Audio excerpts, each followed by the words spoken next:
yes, Barton Fink, 1991, starring John Turturro, John Goodman. Oh, and a lot of people. Judy Davis, Micael Lerner, who's the one that got the nomination. John Mahoney, Tony Shalhoub, John Polito, Steve Buscemi.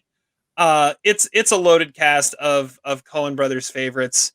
And this is really, I was looking at it. This is really the movie that put the Coens on the map in a lot of ways. Like they had a few before this, Miller's Crossing, Blood Simple, Raising Arizona, but they had Barton Fink, and that was their first Oscar nominations that came from one of their movies. And then they had Hudsucker Proxy, and then Fargo, and then they just took off from there. So this is what really got them on the map.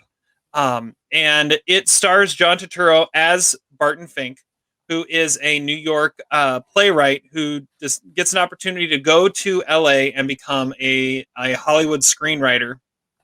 And he ends up in this kind of crummy hotel named the Earl, which I'm pretty sure was inspired by the Cecil, Todd. That's what I'm going with. Could be. Yeah, it could be.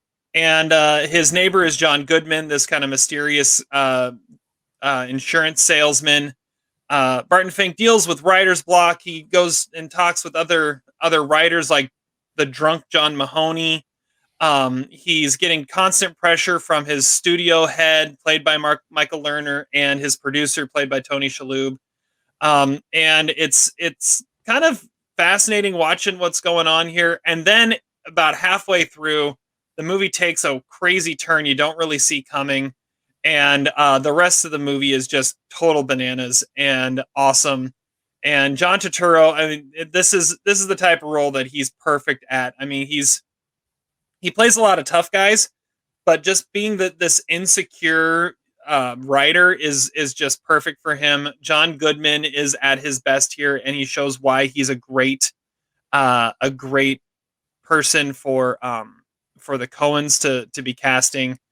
And Micael Lerner as the fast-talking studio exec, it's kind of irresistible.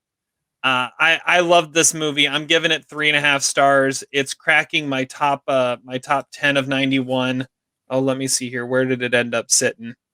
It's in the second half of 91. Yeah, it's going to be 8th. My 8th best movie of 1991 now. Yeah, totally worth it. And it was definitely, like I said, it's where the Coens took off, where they had something that could be taken a little more seriously, yet still be quirky and have all their random fun characters and all of that. So yeah, Barton Fink. Todd, I know you're a fan of this. Zach, have you seen that? It's been a long time, but I like it. It's definitely one of their better ones. Yeah, it's a good one for sure. For sure.